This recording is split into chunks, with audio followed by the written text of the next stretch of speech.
City School District bringing in some outside help to come up with a strategy for getting students back into the classroom.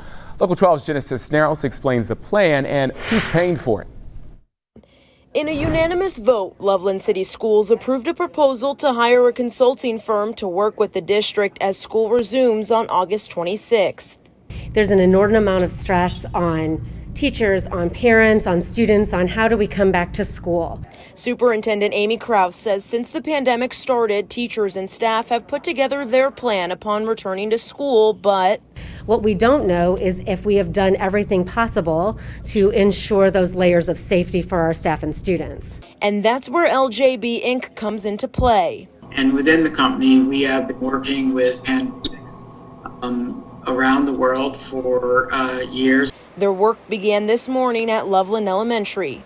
We are collecting data very quickly. We're going to be doing all the schools. The consulting firm will look at floor plans and talk to staff and teachers to figure out the best and safest way to use the space.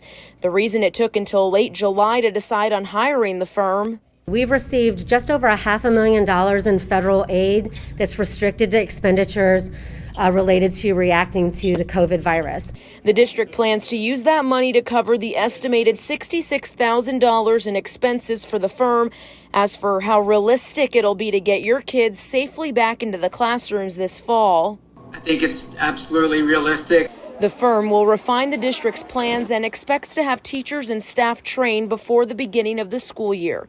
In Loveland, Genesis Snaros, Local 12 News.